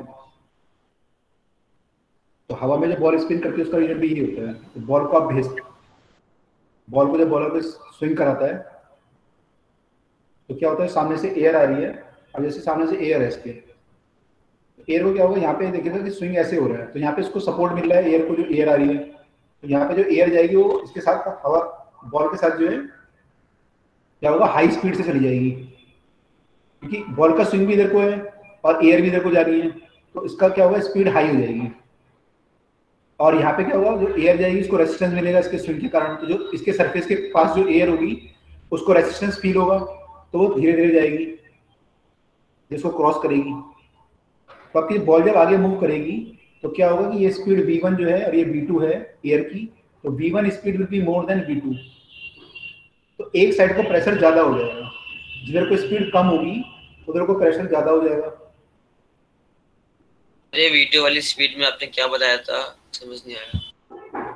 V2 वाली स्पीड में रोटेशन ऐसे हो रहा है, तो जो एयर इधर को जानी है इसके सरफेस पे जब जाएगी तो क्या होगा, बॉल उल्टा घूम रही है, उससे एयर को जाना है इधर को, अब बॉल घूम रही है ऐसा, तो उसको फ्रिक्शन फील होगा यहाँ पे V2 वाली को, तो उसकी स्पीड कम हो जाएगी, इसलिए मैंने V2 को कम लिखा है V1 से। ठीक है, यस सर। तो क्या होगा, इस पे एक तरफ को प्रेशर लगने लगेगा, तो प्रेशर लगने लगेगा तो क्या होगा, बॉल अपनी सीधे पाथ पे जाने की बजाय हवा में ही स्विंग कर जाएगी, हवा में ही घूम जाएगी। ओके, सर घूमेगी क्यों सर, नीचे आएगी ना वो तो, अगर ऊपर वाला प्रेशर ज्यादा हो गया तो। अभी डिपेंड करता है ना कैसे उसे घुमाया मैंने, आपने वर्टिकल, आपने स्विंग कैसे दिया उसे, उस पर डिपेंड करता है भाई। आपने स्विंग अगर वर्टिकली ऐसे दिया है तो ऐसे होगा, लेकिन मान लो आपने हॉरिजॉन्टली दिया था स्विंग ऐसा, तो डिपेंड करता है किधर को घूमेगी। नहीं सर मेरे को तो समझ में नहीं आ रहा।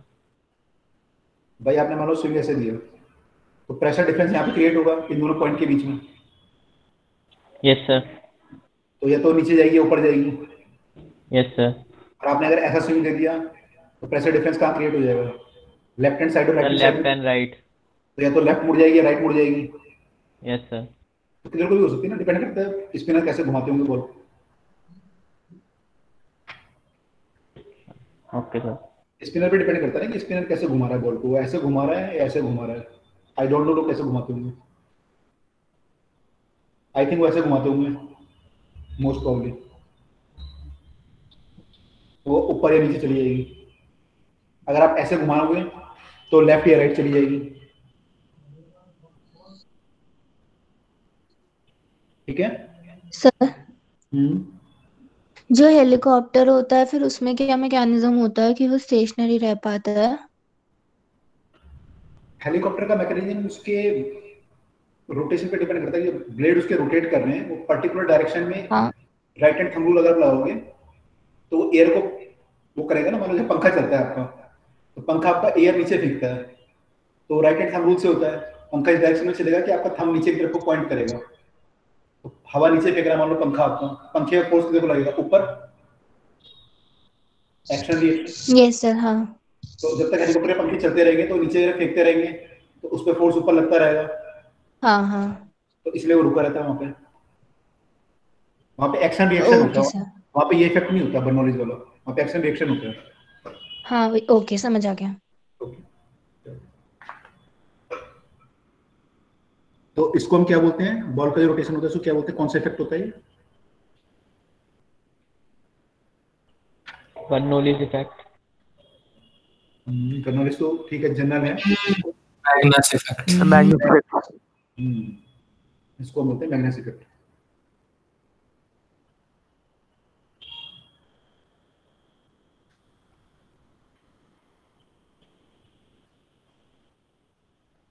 ठीक है, मैग्नस इफेक्ट। मैग्नस इफेक्ट मतलब बॉल आपकी स्विंग कर जाएगी because of the pressure difference in one side, उसको हम बोलते हैं मैग्नस इफेक्ट। तो एक कर्व पाथ फॉलो करेगी फिर आपकी। ठीक है, तो ये सब आपके जो एग्जांपल हैं, this all are the example for the application of the Bernoulli's theorem. ऐसे आपका ऑटोमाइजर जो होता है, ऑटोमाइजर ऐसा टाइप का कुछ होता है,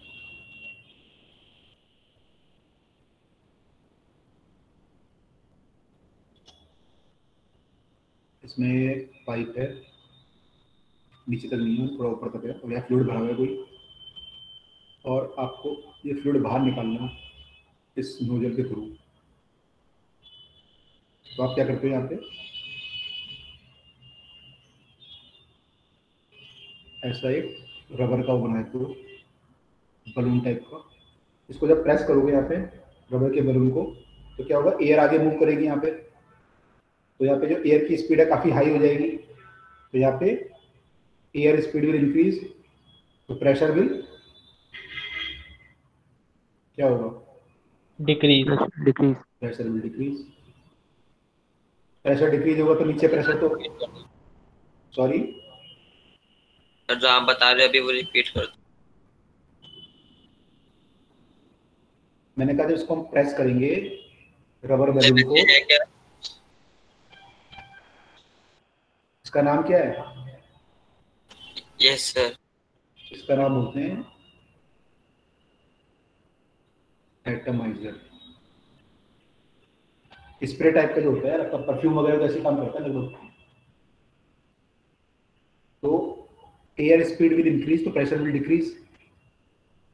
ठीक है, तो प्रेशर डिक्रीज जब करेगा तो यहाँ पे प्रेशर ज्यादा हो जाएगा, नीचे वाला पहले बराबर थे मान लो, तो अब क्या होगा, नीचे प्रेशर ज्यादा है तो लिक्विड ऊपर आपका फ्लो करने लगेगा, तो लिक्विड ऊपर आ जाएगा और एयर के साथ बाहर निकल जाएगा यहाँ से।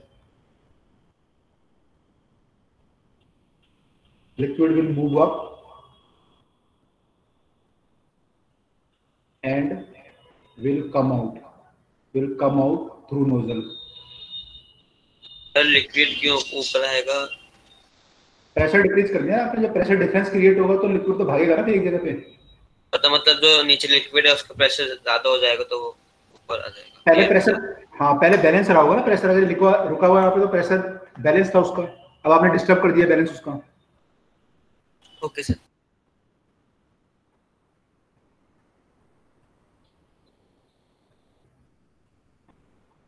तो ये सब आपके जो एग्जांपल हम देख रहे हैं, this all are the example of the Bernoulli's theorem. एक और एग्जांपल है तूफान। सर पीछे वाली स्लाइड करिए। देख लो।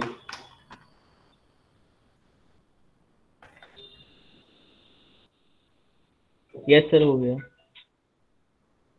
नो सर, एक मिनट। सर उसके बाद इससे पहले वाला स्लाइड दिखा देना एक बार। अच्छा,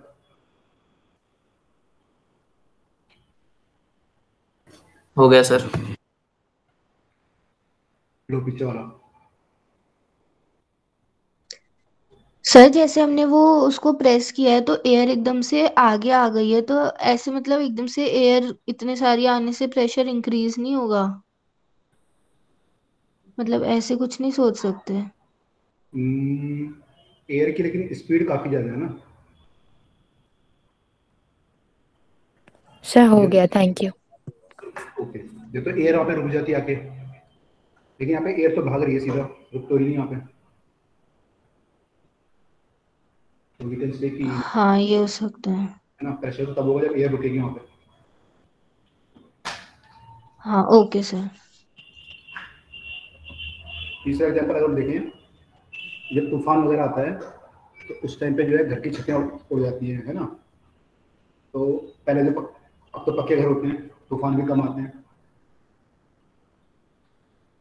लेकिन पहले जो घर की छतें उड़ जाती थी कच्चे घरों की, तो क्या होता था उसमें,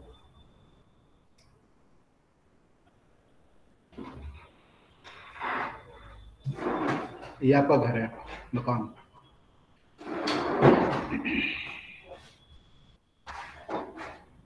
आपने क्या किया, तूफान आया, दरवाजे बंद कर दिए, तो पहले प्रेशर बाहर पी नॉट था, अंदर भी पी नॉट था, आपने दरवाजे बंद कर दिए तो अंदर पी नॉट हो गया।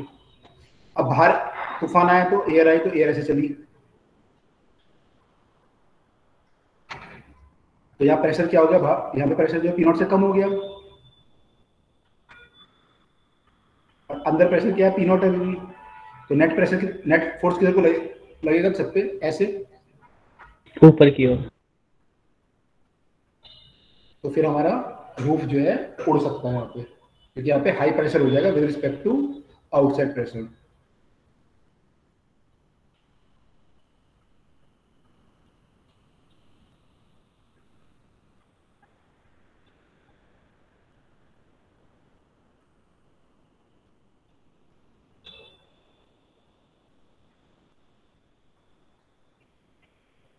These all are the example of the this thing, Bernoulli's application.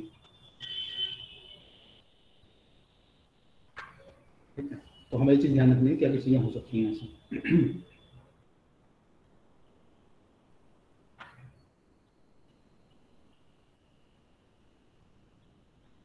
Okay, अब जो है इसमें एक चीज और कर लेते हैं, ड्राइव।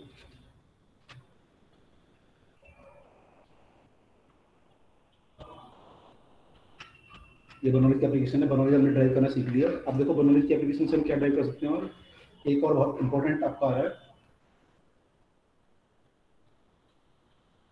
इसे बोलते हैं टॉर्चलीज लॉ। इस पे बहुत क्वेश्चन आते हैं।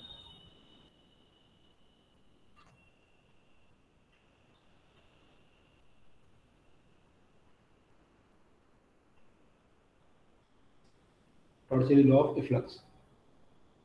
टॉर्चली लॉ ऑफ इफ्लक्स जो है क्या बोलते हैं, देखो मान लो आपके पास कोई कंटेनर है और इसमें कोई लिक्विड भरा हुआ है, उसकी डेंसिटी रो है, क्रॉस सेक्शन एरिया ए है, ठीक है, और यहाँ पे लिक्विड भरा हुआ है कोई। आपने इसके बॉटम पे यहाँ पे कोई छेद कर दिया, ठीक है, छेद कर दिया, इसका एरिया ए है और यहाँ से लिक्विड बाहर आ रहा है। सपोज कोई वेलोसिटी से, लेट अस से कि वेलोसिटी इज यहाँ पे a1, इसको a मान लो, इसकी वेलोसिटी b मान लो, स्मॉल b। तो ये बाहर आएगा तो यहाँ से लिक्विड नीचे आएगा, इसकी वेलोसिटी कैपिटल B मान लो, ठीक है। तो हम लिख सकते हैं AB इक्वल टू AV, ठीक।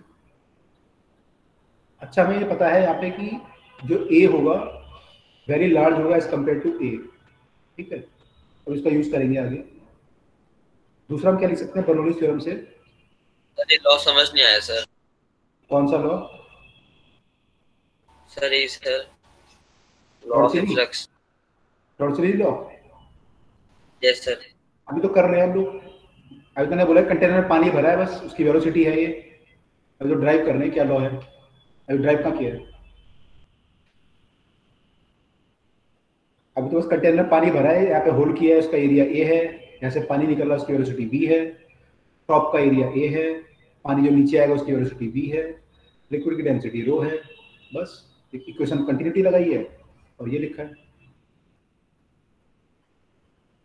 ठीक है। अभी ड्राइव कर रहे हैं, क्या हुआ? अब अगर मैं बर्नौली लगूं, बर्नौलीज थ्योरम लगूं, तो मैं लिख सकता हूँ ऊपर का अगर मैं बात करूँ तो मान लो एक पी ए है यहाँ पे, तो 0.1 मान लो, 0.2 मान लो, तो क्या लिख सकता हूँ कि P1 plus half rho V square plus इसकी हाइट होगी रो जी, और हाइट मान लो सपोज यहाँ से है h, plus rho G h equal to, इस साइड पे प्रेशर लिखूंगा मैं, आई विल राइट P2। ये कहाँ का प्रेशर है? यहाँ का, ठीक है। यहाँ कहाँ का? बाहर का। P2 प्लस हाफ रो स्मॉल b का स्क्वायर प्लस 0, पोटेंशियल नहीं तो 0 होगी इसकी, प्लस 0, ये बराबर होंगे आपस में। आप P1 को मैं क्या लिख सकता हूँ? P0 लिख सकता हूँ, plus half rho V square plus rho ji H equal to P2 को लिख सकता हूँ मैं, P2 को क्या लिख सकता हूँ मैं? यहाँ पे प्रेशर जो मेरा होगा वो होगा P0 प्लस क्या होगा बताओ? अगर मैं बाहर लूँ, वेलोसिटी यहाँ पे बाहर लूंगा ना मैं, तो वेलोसिटी यहाँ प्रेशर P0 लिख सकता हूँ, दोबारा प्रेशर यहाँ पे दोबारा P0 लिख सकता हूँ। अगर मैं बाहर लूंगा तो मेरा ये आ जाएगा plus half rho V square, ठीक है। ये V जो है बाहर की वेलोसिटी है, तो यहाँ से क्या है मेरा? यहाँ पर भी प्रेशर P0 ही है और कोई प्रेशर नहीं लगेगा। मैंने यहाँ का प्रेशर दिया एक तो, और एक मैंने इस पॉइंट का दिया, बिल्कुल बाहर के पॉइंट पर, वहाँ पे एटमॉस्फेरिक प्रेशर, ओके है ना, मैंने बाहर लिया। अगर मैं अंदर का लूंगा प्रेशर, तो मुझे फिर वेलोसिटी भी अंदर की लेनी पड़ेगी, तो अंदर की वेलोसिटी यानी फिर मैं यहाँ पे कंटिन्यूटी इक्वेशन लगानी पड़ेगी, है ना। बाहर तो मुझे पता है A इंटू बी है, अंदर जो है एरिया ज़्यादा है, तो कंटिन्यूटी इक्वेशन यूज करनी पड़ जाएगी फिर मुझे। तो मैं इस पॉइंट को और इस पॉइंट को ले रहा हूँ, ओके सर। तो मेरा ये बना, ठीक है सर वो हाफ रो V स्क्वायर जो आपने लिखा है वो कैपिटल V है ना, इस साइड लेफ्ट हैंड साइड में? हाँ, इसको कुछ लिख लेते हैं यार, V1 V2 कर लेते हैं ना, कंफ्यूजन हो रहा है। V1 V2 कर दो, ये V1 हो गया, ठीक है, ये V1, ये V2, ठीक है। अच्छा, अब ये क्या आ गया आपका? ऐसे रूट तो कट जाएगा आपका, तो दिस इंप्लाइज दैट आपका रो कट गया। GH को एक तरफ ले लो तो क्या आ जाएगा 2GH इक्वल टू, दोनों साइड कुछ प्रेशर होना चाहिए, दोनों साइड सेम ही प्रेशर है P नॉट तो कैसे होगा? क्या बोल रहे हैं सर मतलब जो होल है वहां पे P नॉट प्रेशर है और वेसल में भी P नॉट प्रेशर है, तो कैसे होगा? वेसल के टॉप में P नॉट है, टॉप पे। अच्छा okay.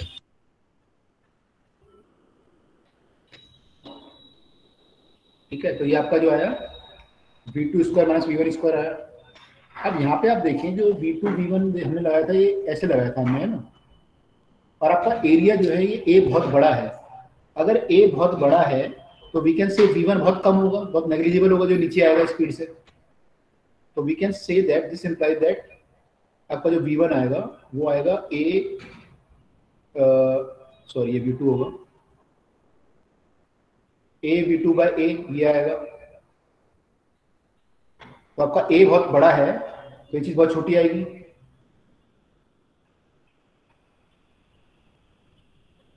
This implies that V1 is very very less as compared to V2, बोल सकते हैं ये। तो यस सर। हाँ, तो हम क्या कर सकते हैं यहाँ पे V1 को नेगलेक्ट कर सकते हैं। तो we can write this as approximately equal to, we can approximately write equal to V2 का स्क्वायर, V2 का स्क्वायर।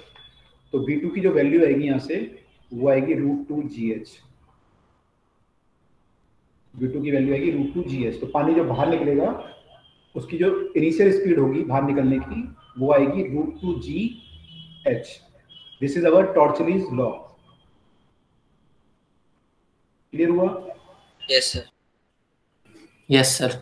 अच्छा, यहाँ पे ध्यान रखना कि हमने जो कल परसों पढ़ा था पॉइजरीज इक्वेशन पढ़ी थी वो पाइप के लिए थी, ये होल है तो पाइप वाला यहाँ नहीं लगेगा, यहाँ पे होल के लिए है। ठीक है, तो होल अलग है, पाइप का केस अलग है। Yes sir. दादा जो हमने यहाँ पे वेलोसिटी निकाली है उसका कोई स्पेसिफिक नेम नहीं है? हाँ, इसका नेम है ना, इसको वेलोसिटी ऑफ इफ्लक्स बोलते हैं। अभी आ रहे हैं उसमें कई सारी चीजें इसमें। तो ये हो गया। Yes sir.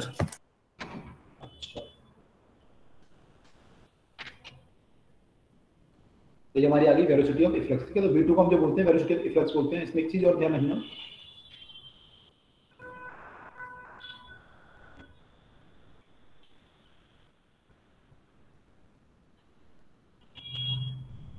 Velocity of efflux बोलते हैं। इसकी चीज ध्यान ये रखना है हम लोगों को कि यहाँ पे हमने प्रेशर P0 में ओपन कंटेनर मान के P0 दिया। अगर मतलब प्रेशर यहाँ पे P0 ना होता, ये क्लोज कंटेनर होता है, प्रेशर P1 कुछ होता मान लो और यहाँ P0 होता, तो आपका डेरिवेशन चेंज हो जाता। ठीक है, तो आपको डेरिवेशन ध्यान रखना है कि डेरिवेशन है क्या। अगर यहाँ पे P1 और P0 होता तो derivation would have been changed. तो आपको ध्यान रखना है आपका डेरिवेशन है क्या एक्चुअली। अदरवाइज आप इसमें भी ये लगा दो सीधा √2GH तो गलत हो जाएगा आपका। तो यहाँ पे V is not equal to √2GH, कुछ और आएगा।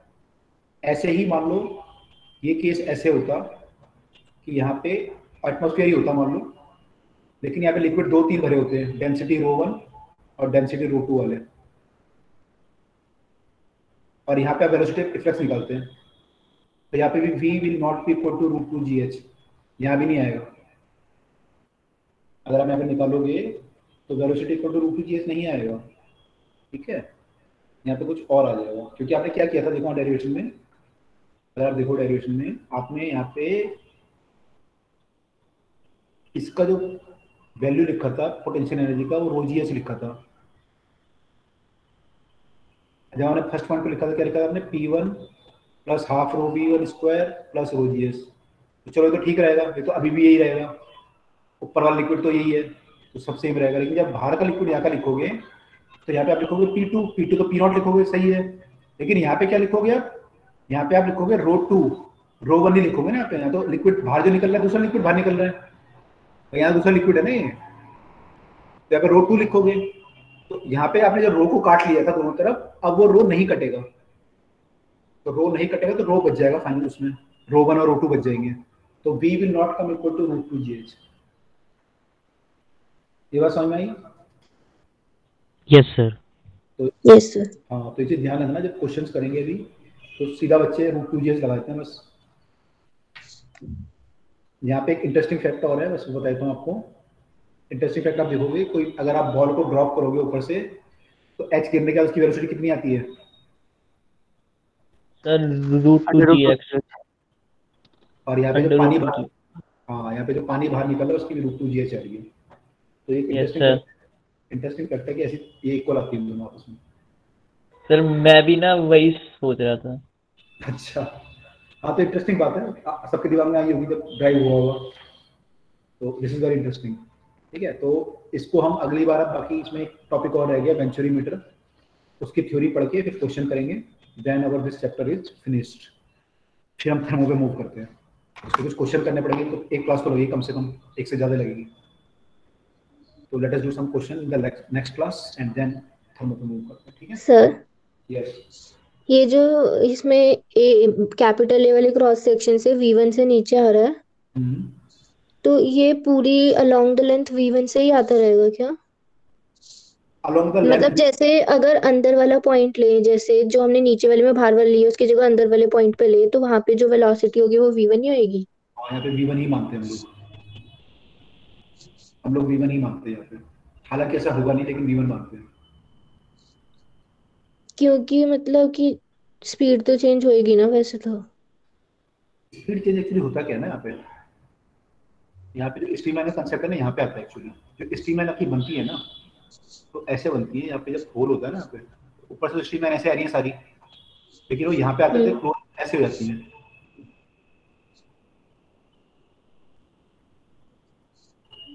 तो क्या होता है कि ये वाला लिक्विड तो आपका बेकार हो गया, तो मूव ही नहीं कर रहा। अब यहाँ पे जो इतना लिक्विड मूव कर रहा था, यहाँ पे थोड़ा कम कर रहा है, यहाँ पे थोड़ा कम, तो एरिया घटता जा रहा है, तो वेलोसिटी बढ़ती जाएगी। Yes sir. इसकी वेलोसिटी ग्रेजुअली बढ़ेगी, लेकिन हम लोग ऐसा मानते नहीं। हम लोग जो क्वेश्चन सॉल्व करते हैं, हम लोग ऐसा मानते हैं कि ऐसे मैंने सारी लाइन ऐसी आ रही है और सब जगह वेलोसिटी आपकी कांस्टेंट है और सीधा ये यूं चला गया बाहर बस। तो हम लोग अपने क्वेश्चन में ऐसे मानते हैं, लेकिन एक्चुअली ऐसा होता है। तो यहाँ पे वो स्ट्रीमलाइन का कॉन्सेप्ट आता है। आपने स्ट्रीमलाइन मान लिया ना अभी कि आप टर्बुलेंट नहीं मान रहे, स्ट्रीमलाइन फ्लो मान रहे हो। जो अभी डिस्कस हम लोग कर रहे थे बर्नौलीज थ्योरम में, वो इसका रीजन एक्चुअली ये भी है। अगर आप स्ट्रीमलाइन मानोगे फिर आपको ऐसा मानना पड़ेगा, फिर आपका क्वेश्चन ही वो हो जाएगा बिल्कुल अलग सा। पर एक्चुअली ऐसा होता है, जब हायर क्लास में आप देखोगे तो हायर क्लास में ऐसे ही करते हैं। Okay sir. ओके, और कोई डाउट? सर वो जो आपने एरोप्लेन वाला केस बताया था या स्पिनिंग बॉल वाला केस बताया था, उसमें कुछ वैल्यू भी आती है सर उनकी? एरोप्लेन में आ सकती है। बर्नौलीज थ्योरम बनाएंगे तो क्वेश्चन आएगा, एक आपके साथ असाइनमेंट में डला हुआ है, तो उसमें वो बर्नौलीज थ्योरम से आएगा। P1 निकाल लोगे, P1 माइनस P2 निकाल लोगे। भाई P1 आप वो इक्वेट करो ना दोनों इक्वेशन को, कि P1 plus half V square equal to this, तो P1 माइनस P2 आ जाएगा, मान लो उससे प्रेशर डिफरेंस, एरिया से मल्टीप्लाई कर दोगे तो एरोप्लेन पे फोर्स आ जाएगा। Okay sir. Sir yes sir, जहाँ से पानी बाहर आ रहा है वो आपने बहुत छोटा होल माना है।